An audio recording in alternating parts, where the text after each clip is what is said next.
Guys, welcome back to my YouTube channel. ನಾನು ನಿಮ್ಮ ಸಪ್ನ. ಯಾರೆಲ್ಲ ನನ್ನ ಚಾನಲ್ನ ಫಸ್ಟಾಗಿ ನೋಡ್ತಾ ಇದ್ದೀರಾ ಪ್ಲೀಸ್ ಸಬ್ಸ್ಕ್ರೈಬ್ ಮಾಡಿ ಹಾಗೂ ಪಕ್ಕದಲ್ಲಿರೋ ಬೆಲ್ ಐಕಾನ್ನ ಕ್ಲಿಕ್ ಮಾಡಿ. ಹಾಗೆ ನೀವು ಕೂಡ ನನ್ನ ವೀಡಿಯೋನ ನೋಡ್ತಾ ಇದ್ದು ಇನ್ನೂ ಸಬ್ಸ್ಕ್ರೈಬ್ ಆಗಿಲ್ಲ ಅಂದರೆ ಹಾಗೆ ಒಂದ್ಸಲ ಸಬ್ಸ್ಕ್ರೈಬ್ ಮಾಡಿ. ಸೊ ನಾವು ಇವಾಗ ಆಲ್ರೆಡಿ ನಿಮಗೆ ಗೊತ್ತಿರ್ಬೋದು ವೆಡ್ಡಿಂಗ್ ಶಾಪಿಂಗ್ ಇದು ವ್ಲಾಗ್ ಹಾಕ್ತಾ ಇದ್ದೀನಿ ಅಂತ. ಅದರಲ್ಲಿ ಸಾರೀಸ್ ಜ್ಯುವೆಲ್ರಿ ಎಲ್ಲ ಆಲ್ರೆಡಿ ಪರ್ಚೇಸ್ ಮಾಡಿ ಆಗಿದೆ. ವ್ಲಾಗು ಕೂಡ ಅಪ್ಲೋಡ್ ಮಾಡಿದ್ದೀನಿ. ಯಾರೆಲ್ಲ ನೋಡಿಲ್ಲ ಒಂದ್ಸತಿ ಚಾನಲ್ನ ವಿಸಿಟ್ ಮಾಡಿಬಿಟ್ಟು ವ್ಲಾಗ್ನ ನೋಡಿ ಲೈಕ್ ಮಾಡಿ ಕಮೆಂಟ್ ಮಾಡಿ. ಇವತ್ತು ನಾವು ಬಂದಿರೋದು ಹೊಸೂರು ರೋಡಿಗೆ. ನೀವು ಫಾಸ್ಟ್ ಟ್ರ್ಯಾಕು ಟೈಟನ್ ಶಾಪ್ ಎಲ್ಲ ನೋಡಿದಾಗ ಅಂದ್ಕೊಂಡಿರ್ತೀರ ವಾಚ್ ಪರ್ಚೇಸ್ ಮಾಡೋಕ್ಕೆ ಬಂದಿದ್ದಾರೆ, ಯಾಕೆ ಇಲ್ಲಿಗೆ ಬಂದಿದ್ದಾರೆ ಅಂತ ಅಂದ್ಕೊಂಡಿರ್ಬೋದು. ಯಾಕಂತಂದರೆ ನಾವು ಬಂದಿರೋದೇ ಡೈರೆಕ್ಟ್ ಮ್ಯಾನುಫ್ಯಾಕ್ಚರ್ ಮಾಡೋ ಅಲ್ಲಿಗೆ ಬಂದಿರೋದು. ಇಲ್ಲಿ ಕಲೆಕ್ಷನ್ ಜಾಸ್ತಿ ಇರುತ್ತೆ, ಹಾಗೆ ಪ್ರೈಸ್ ಕೂಡ ರೀಸನೇಬಲ್ ಆಗಿರುತ್ತೆ, ಆಫರ್ ಕೂಡ ಇರುತ್ತೆ. ಸೊ ಹೊರಗಡೆ ಕಂಪೇರ್ ಮಾಡಿದರೆ ಇಲ್ಲಿ ತುಂಬಾ ಬೆಟರು. ಒಂದು ತೊಗೊಳ್ಳೋದಾದರೆ ಬೇಡ, ನೀವು ಹೊರಗಡೆನೇ ಪರ್ಚೇಸ್ ಮಾಡ್ಬೋದು. ಒಂದು 4-5 ಪರ್ಚೇಸ್ ಮಾಡಬೇಕಂತಾದರೆ ಇಲ್ಲಿ ಮ್ಯಾನುಫ್ಯಾಕ್ಚರ್ ಹತ್ರ ಬರೋದೇ ಬೆಸ್ಟು. తీయారే ఎంచండి దాదని స్మెల్ దాదియో ಪರ್ಫ್ಯೂಮ್ ತುಂಬ ಕಂಪನಿ ದಾನ ಏನೋ ಹಾಕಿದ್ದಾರೆ.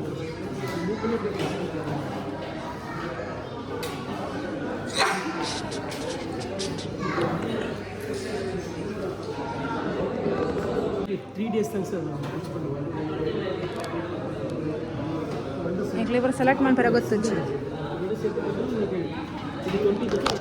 ಕಪಲ್ ವಾಚ್ ನೋಡೋಕೆ ಬಂದಿದ್ದೀವಿ. ಸೊ ನೋಡಿ, ಇದುವೇ ಕಪಲ್ ವಾಚ್. ಬೇರೆ ಬೇರೆ ಎಲ್ಲ ಇದೆ. ನಮ್ಗೊಂದು ಚೆನ್ನಾಗಿರೋ ಕಪಲ್ ವಾಚ್ ಒಂದು ಸೆಲೆಕ್ಟ್ ಮಾಡಿ ಕೊಡಿ. ಇವ್ರದ್ದು ಟೈಟನ್ ಎಷ್ಟು? ಅದಕ್ಕಿಂತ ಒಂದು ನನಗೆ ಚಿನ್ನ ಬರುತ್ತಲ್ಲ, ಬೇಡ ಅಂತ ಹೇಳಿ. ಯೂಸ್ ಮಾಡ್ತಾರಲ್ಲ, ಡೈಲಿ ವರ್ ಅಂತಾರೆ ಯೂಸ್ ಮಾಡ್ತಾರಲ್ಲ, ಅವ್ರಿಗೆ ಸರಿ. ನೀನು ರೆಗ್ಯುಲರ್ ಯೂಸ್ ಮಾಡೋಕೆ ಈ ಥರ ತಗೋ. ಅಲ್ಲಿ ಡೈಲಿ ವರ್ ಅಂತ ಹಾಕೋ. ಅದು ಚೆನ್ನಾಗಿದೆ ಅಲ್ಲ, ಪರ್ಪಲ್ ಇಲ್ಲ ಪೀಚ್. ಅದು ಓಕೆ, ಇಲ್ಲ ಬ್ಲ್ಯಾಕ್ ಇದೆ. ಒಳಗಡೆ ಎಂಟ್ರಿ ಕೊಡ್ತಾ ಇದ್ದಾಗೇ ನಾನು ಅಂದ್ಕೊಂಡೆ, ಅಪ್ಪೋ ಇಷ್ಟೊಂದು ದೊಡ್ಡ ಶಾಪಾ ಅಂತ ಹೇಳಿ. ಎಷ್ಟು ವೆರೈಟೀಸ್ ಕಲೆಕ್ಷನ್ಸ್ ಎಲ್ಲ ಇತ್ತು. ಯಾವ್ದು ಪರ್ಚೇಸ್ ಮಾಡೋದು, ಹೇಗೆ ನೋಡೋದು ಅಂತ ಅಂದ್ಕೊತಾ ಇದ್ದೆ. ಆಮೇಲೆ ಎಲ್ಲ ಒಂದೊಂದು ನೋಡುವಾಗ ಕೆಲವೊಂದರದ್ದು ಪ್ರೈಸ್ ನೋಡುವಾಗ ನನಗೆ ತಲೆ ತಿರುಗಿತು. ಇಲ್ಲೇ ಕಪಲ್ ವಾಚ್ಗೆ 40,000, 50,000, 30,000 ಅಂತ ಹೇಳ್ತಾಯಿದ್ರು. ನನಗೊಮ್ಮೆ ಶಾಕ್ ಆಯಿತು, ಹೊರಗಡೆ ಇದಕ್ಕಿಂತ ಕಮ್ಮಿ ಇದೆಯಲ್ಲ ಅಂತ ಅಂದ್ಕೊಂಡೆ. ಆಮೇಲೆ ಇಲ್ಲೂ ಕೂಡ ಕಡಿಮೆದ್ದಿದೆ. ಹೊರಗಡೆ ನಿಮಗೆ ಒಂದು 20ಗೆಲ್ಲ ಸಿಗೋದು, ಇಲ್ಲಿ 12ಗೆಲ್ಲ ಸಿಗುತ್ತೆ. 12-13ಗೆಲ್ಲ ಇತ್ತು. ಸೊ ಹಾಗೆ ನಾನು ಎಂತ ಮಾಡಿದೆ ಅಂತಂದರೆ, ಅದನ್ನೆಲ್ಲ ಕಪಲ್ ವಾಚ್ನ ಬಿಟ್ಟು ನಾವು ಸಪ್ರೇಟ್ ಸಿಂಗಲ್ ವಾಚ್ನ ಪರ್ಚೇಸ್ ಮಾಡಿದ್ವಿ. ಸೊ ಅದೇ ಅರೌಂಡ್ ಒಂದು 39,000 ತನಕ ಆಯಿತು. ಸೊ ನೀವಲ್ಲಿ ಆಲ್ರೆಡಿ ನೋಡಿರ್ತೀರ ಎಷ್ಟು ಸೆಲೆಕ್ಟ್ ಮಾಡಿ ಇಟ್ಟಿದ್ದೀವಿ ಅಂತ. ಫೈನಲಿಗೆ ಅದರಲ್ಲೆಲ್ಲ ಸೆಲೆಕ್ಟ್ ಮಾಡಿ ಟೋಟಲ್ 5 ವಾಚ್ನ ನಾವು ತೊಗೊಂಡ್ವಿ. 38,000ಗೆ ಸಿಕ್ತು. ಸೊ ಚೆನ್ನಾಗಿರೋದೇ ತೊಗೊಂಡ್ವಿ. ಸೊ ಅದು ಹೊರಗಡೆ ಇನ್ನೂ ಜಾಸ್ತಿ ಆಗ್ತಿತ್ತೇನೋ, ಮೋರ್ ದೆನ್ 50 ಆಗ್ತಾ ಇತ್ತು. ಸೊ ಇಲ್ಲಿ ನಮಗೆ ತುಂಬಾ ಕಡಿಮೆ ಆಯಿತು ಪ್ರೈಸು. ಫೈನಲಿ ವಾಚೆಲ್ಲ ಸೆಲೆಕ್ಟ್ ಮಾಡಿ ನಾವು ನಮ್ಮ ಕೈಗೆ ಎಷ್ಟು ಬೇಕು ಅಷ್ಟಕ್ಕೆ ಮೆಜರ್ಮೆಂಟ್ ಕೊಟ್ಟು ಕಟ್ಟಿಂಗ್ ಮಾಡೋಕ್ಕೆ ಕೊಟ್ಟಿದ್ದೀವಿ. ಹಾಗೆ ಅಷ್ಟರೊಳಗೆ ಒಂದು ಸನ್ ಗ್ಲಾಸ್ ನೋಡೋಣ ಅಂತ ಹೇಳಿ ಸನ್ ಗ್ಲಾಸ್ನ ನೋಡಿದ್ವಿ. ಅದನ್ನು ಕೂಡ ಪರ್ಚೇಸ್ ಮಾಡಿದ್ವಿ. ಹಾಗೆ ಅಲ್ಲಿ ಪರ್ಚೇಸ್ ಮಾಡಿ ಬಂದಾಗ ಇಲ್ಲಿ ವಾಚ್ ಕೂಡ ರೆಡಿಯಾಗಿತ್ತು. ಪಟ್ ಅಂತ ಮಾಡಿಕೊಟ್ರು, ಎಷ್ಟು ಬೇಗ ಮಾಡಿಕೊಟ್ರು, ಪರ್ಫೆಕ್ಟಾಗಿ. ಬೇರೆ ಕಡೆ ಎಲ್ಲ ಹಾಕಿ ತೋರಿಸ್ಬೇಕೆ ಹೇಳ್ತಾರೆ, ಇವರೆಲ್ಲ ಹಾಗೆ ಏನಿಲ್ಲ. ಜಸ್ಟ್ ಹಿಂಗೆ ನೋಡಿದ ತಕ್ಷಣ ಕೈ ಮೆಜರ್ಮೆಂಟ್ ಕಣ್ಣಲ್ಲೇ ನೋಡಿ ಪಟ್ ಅಂತ ನಮಗೆ ಮಾಡಿಕೊಟ್ರು ನಮ್ಮ ಅಳತೆಗೆ. ಹಾಗೆ ಸರ್ವಿಸ್ ಕೂಡ ತುಂಬಾ ಖುಷಿ ಆಯಿತು. ವಾಚ್ ಕೂಡ ಅಷ್ಟೇ ತೊಗೊಂಡಿರೋದು ತುಂಬಾ ಖುಷಿ ಆಯಿತು.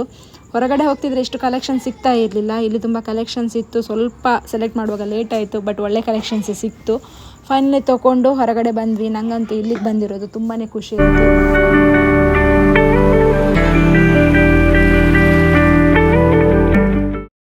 ಬರ್ತಿದ್ದಾರೆ ಡಿ-ಮಾರ್ಟ್ ನೋಡಿ. ನಾನು ಹೆಂಗೆ ತಮಿಳು ಓದಿದ್ದೀನಿ ಚೆಕ್. ಇಲ್ಲಿ ಕಾಂಗ್ರೆಸ್ BJP ಇಲ್ಲಲ್ಲ, ಫ್ಲವರ್ AIE ಏನು ಫುಲ್ ಫಾರ್ಮು? DMK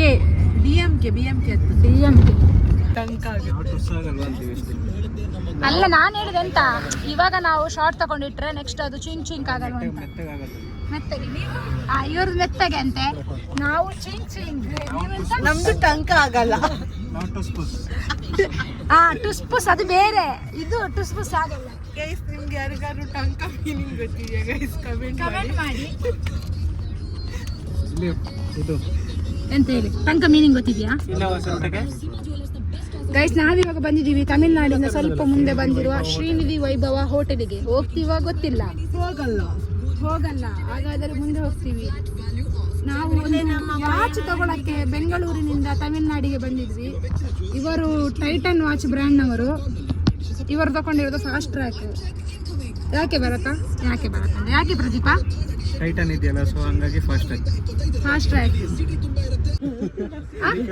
ಹೈಟ್ ಜೆಟ್ಟಿಗಿನ್ನ ಫಾಸ್ಟ್. ಓ, ಆ ಥರ ಮೀನಿಂಗಾ? ಅಲ್ಲಿ ಉಪಕಾರ ಡೆವಲಪರ್ಸ್ ಅಂತ ಹಾಕಿದಾರಲ್ಲ, ಅದ್ರ ಮೇಲೆ ಹೆಲಿಕಾಪ್ಟರ್ ಇಟ್ಟಿದ್ದಾರೆ, ಮತ್ತೆ ಜೆಟ್ ಅಂತ ಇಟ್ಟಿದ್ದಾರೆ. ಅದರ ಅರ್ಥ ಎಂತ ಅಂತ ಹೇಳಿ. ಅವರು ಬಿಲ್ಡಿಂಗ್ ನ ಡೆವಲಪ್ ಮಾಡ್ತಾರೆ, ಮಾಡಿದವರೆಲ್ಲ ಹಾರೋರೆ. ಹಂಗಲ್ಲ, ಮತ್ತೆ ನೀವು ಹೆಲಿಕಾಪ್ಟರ್ಗಿನ್ನ ಹೈಟ್ ಕಟ್ತಾರೆ, ಜೆಟ್ಟಿಗಿನ್ನ ಸ್ಪೀಡ್ ಕಟ್ತಾರೆ. ಹೆಲಿಕಾಪ್ಟರ್ಗಿಂತ ಹೈಟ್ ಅಂತ ಕಟ್ಟುದ್ರಿ ಕರ್ಮ. ಬಿಲ್ಡಿಂಗ್ ಜೆಟ್ಟಿಗಿನ್ನ ಫಾಸ್ಟ್ ಕಟ್ತಾರೆ ಅಂತ ಮಾತಾಡೋದು. ನಾವು ಮಿಲ್ಕ್ ಅಂತ ಅವ್ರಿಗೆ ಗೊತ್ತಿಲ್ಲ. ಗೈಸ್, ಫೈನಲಿ ನಾವು ವಾಚ್ ಎಲ್ಲ ಪರ್ಚೇಸ್ ಮಾಡಿ ಇವಾಗ ಹೊರಟಿದ್ದು ಊಟಕ್ಕೆ. ಅಲ್ಲೆಲ್ಲೂ ನಿಲ್ಲಿಸಿಲ್ಲ, ವೆಜ್ ಹೋಟೆಲ್ ಅಂತ ಹೇಳಿ, ಮತ್ತು ಮುಂದೆ ನಾನ್ ವೆಜ್ ಹೋಟೆಲಲ್ಲಿ ನಿಲ್ಲಿಸಿ ಭರ್ಜರಾಗಿ ಊಟ ಎಲ್ಲ ಮಾಡಿ ಇವಾಗ ನಾವು ಹೊರಟಿದ್ದೆ ರಾಜಾಜಿನಗರಕ್ಕೆ. ತುಂಬ ಮಂದಿ ಇಲ್ಲಿ ಬಂದು ಶಾಪಿಂಗ್ ಮಾಡ್ತಾರೆ, ಐಟಮ್ಸ್ ಎಲ್ಲ ಚೆನ್ನಾಗಿರೋ ಕ್ವಾಲಿಟಿ ಸಿಗುತ್ತೆ ಅಂತ ಹೇಳಿ. ಹಾಗೆ ನಾವು ಕೂಡ ಬಂದ್ವಿ ಇಲ್ಲಿ, ಬಟ್ ನಾವು ನೋಡಿದ್ವಿ, ಚೆನ್ನಾಗಿತ್ತು ಕ್ವಾಲಿಟಿ ಎಲ್ಲ. ರೇಟ್ ಅಂತೂ ಸಿಕ್ಕಾಪಟ್ಟೆ ಜಾಸ್ತಿ ಇತ್ತು.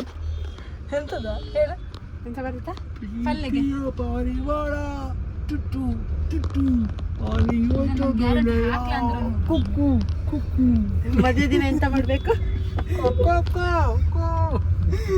ತಾಳಿ ಕಟ್ಟಬೇಕಾದ್ರೆ ಕಟ್ಟಿ ಆದ್ಮೇಲೆ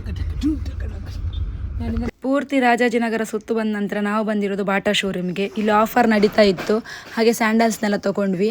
ಆಮೇಲೆ ಇಲ್ಲಿಂದ ಕೆಲವೊಂದು ಕಾಸ್ಮೆಟಿಕ್ಸ್ ಎಲ್ಲ ಪರ್ಚೇಸ್ ಮಾಡಬೇಕಿತ್ತು, ಅದನ್ನ ಪರ್ಚೇಸ್ ಮಾಡಿದ್ವಿ.